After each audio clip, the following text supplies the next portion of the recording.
One of your most important jobs as a real estate agent is to make sure that you position a property correctly.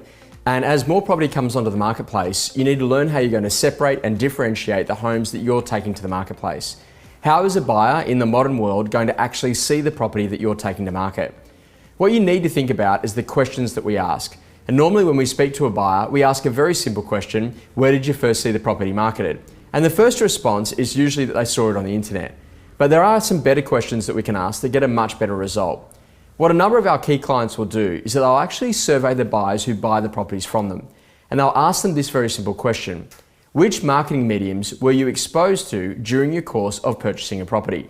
And then what they'll do is they'll list out all of the different marketing mediums, from the different real estate websites through to the different social media channels, right the way through to things like window displays, magazines, internal email communication, called directly from an agent inside of the office, or referred to the property by some other means or some other person.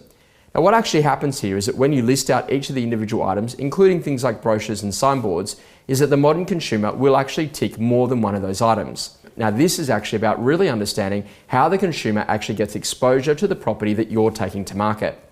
Now, one of the easiest ways to demonstrate to a consumer about the importance of all of the different marketing items that we use is to actually go to an auction bidding record. If you happen to be an auction agent, or even if you're a for sale agent, you can go back through all of those people that have made a bid or made an offer on a property and actually find out what were the marketing mediums that they used during their property search. Now, the reason why that's beneficial is that you can look at the starting bid where the buyer first started to where they actually ended up. And even if they didn't actually buy the property, you can now show and demonstrate how that one particular marketing medium has actually helped to bring a buyer who improved the level of competition on that particular house sale. So let's say, for example, that a bidder started at, say, $460,000 and they bid all the way up to $625,000.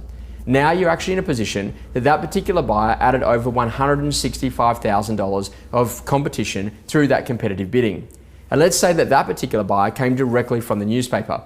Mr. and Mrs. Owner, can you see that if you spend $1,000 in the paper, that then actually that gives you the opportunity to be able to grow by over $165,000? So quick question, would you spend $1,000 to make $165,000? Now, the reason that this is so important is that this is using the law of contrast. And it's about understanding how you go and separate and differentiate by using the right mediums to really present the property.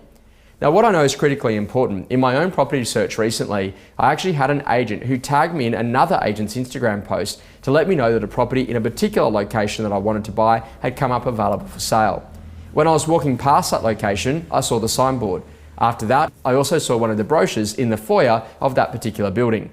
Then when it came to having a look, I searched that property online using Google, found its listing on one of the major real estate portals. And then I found myself at the actual property doing the open for inspection itself.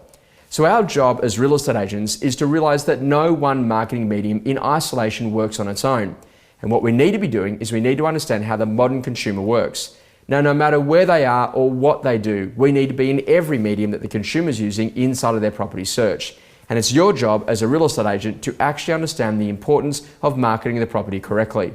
We know that people will pay more for a home where everything is already done for them. And what people are actually buying is the perceived lifestyle itself. So if you take shortcuts on the marketing, you're also going to take shortcuts on your vendor's price. And your job as a great agent is to position the property correctly to maximize the sale price. Now, in order to do that, you need to drive buyer demand. And you also need to know what to do when the marketing stops working. So it's critically important that as a great agent that you learn to position properties correctly and that you understand how the modern consumer is actually searching for those homes. I really hope that you've enjoyed this week's coaching tip, and I look forward to seeing you next week.